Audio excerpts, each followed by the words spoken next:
পানি গরম হতে সময় নিবে মাত্র 5 সেকেন্ড। এটা হচ্ছে এখানে 48 ডিগ্রি সেলসিয়াস বর্তমানে গরম পানি, একদম একদম আগুন গরম পানি।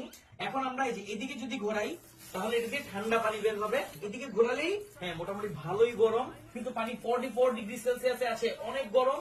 আপনার অল্প পানিতেই কাজ হয়ে যাবে। ও বাবা, আমি আসলে একটা বেসিন একটা কল ইনস্টল করেছি, দেখেন এটা হচ্ছে এখানে 48 ডিগ্রি সেলসিয়াস বর্তমানে গরম পানি, একদম মানে অনেক একদম আগুন গরম পানি। আসলে এটা 30 ডিগ্রি থেকে 60 ডিগ্রি পর্যন্ত পানিকে গরম করতে পারে। এই শীতে কিন্তু এই জিনিসটা খুবই দরকার। শুধু কি গরম না, এই দেখেন ঠান্ডা পানি। এখন আমরা এই যে এদিকে যদি ঘোরাই তাহলে এদিকে ঠান্ডা পানি বের হবে।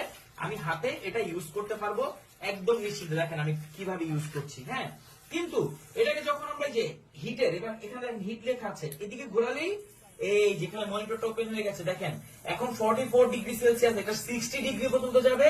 পানি গরম হতে সময় নিবে মাত্র 5 সেকেন্ড। এই যে ঠান্ডা পানি এখনই গরম হয়ে যাবে, দেখেন এটা আস্তে আস্তে বাড়ছে। হ্যাঁ, মোটামুটি ভালোই গরম। তো একটু পানিতেই আপনার কাজ হয়ে যাবে, আর খুব তাড়াতাড়ি এটা ওয়াটারটাকে হিট করে। এটা হচ্ছে ইনস্ট্যান্ট ওয়াটার হিটার RH001। এখন কিন্তু পানি 44 ডিগ্রি সেলসিয়াসে আছে, অনেক গরম। আপনার অল্প পানিতেই কাজ হয়ে যাবে। আবার যদি ঠান্ডা পানি চান, এটাকে এদিকে যদি আপনি ঘোরান, শেষ। এই যে এখন কিন্তু এখনো গরম আছে, এই টাঙ্কিতে যতটুকু থাকবে